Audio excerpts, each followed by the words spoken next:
کیا خوب کہا ہے کسی مستانے نے، بیٹھک 3 طرح کی ہوتی ہیں۔ ایک عام آدمی کی بیٹھک، دوسری سرکاری بیٹھک، اور تیسری سرکار کی بیٹھک۔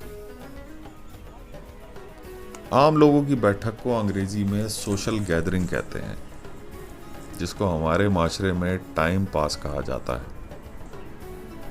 دوسری سرکاری بیٹھک ہوتی ہے جو عام آدمی کے دیے ہوئے ٹیکس کے پیسوں کی ہوتی ہے، جس کا عام آدمی کو کوئی فائدہ نہیں ہوتا۔ جبکہ تیسری بیٹھک درویشوں اور اللہ کے برگزیدہ بندوں کی ہوتی ہے، جن سے معاشرے کو نہ صرف سیکھنے کو ملتا ہے بلکہ اصلاح بھی صدقہ جاریہ کے طور پر جاری رہتی ہے۔ ایسی ہی ایک بیٹھک موجود ہے جو عام لوگوں کی نظروں سے پوشیدہ ہے، اور یہ بیٹھک ہے اسلام آباد میں واقع شکر پڑیاں کے درمیان لوٹس پارک، کمل جھیل کے بالکل پاس۔ یہ بیٹھک ہے صدیوں پرانی۔ یہ بیٹھک ہے امام الفقراء، شہنشاہ بحر و بر، حضرت سید شاہ عبداللطیف کاظمی المعروف بری امام سرکار کی، جن کا دورانیہ 1617 عیسوی سے لے کے 1705 عیسوی بتایا جاتا ہے۔ جب آپ سرکار کی عمر 8 سال کی تھی، تب ہی آپ کا کنبہ موجودہ پنجاب کے ضلع چکوال کے علاقے کرسل سے ہجرت کر کے اسلام آباد تشریف لے آیا۔ آپ کے والد محترم سید محمود شاہ ایک کسان تھے،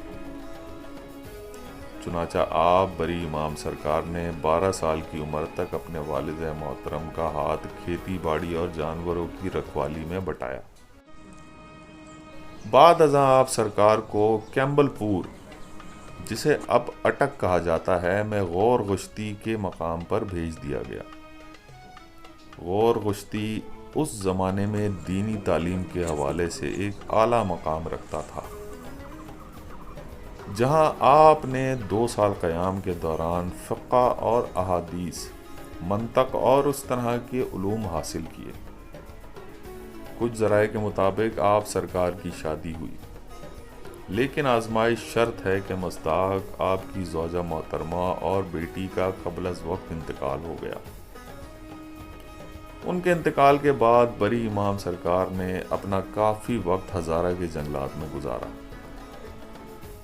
آپ سرکار ایران اور وسطی ایشیائی ریاستوں کے ساتھ ساتھ مکہ اور مدینہ بھی تشریف لے گئے، جہاں پہ آپ نے حج اور عمرے کی سعادت حاصل کی۔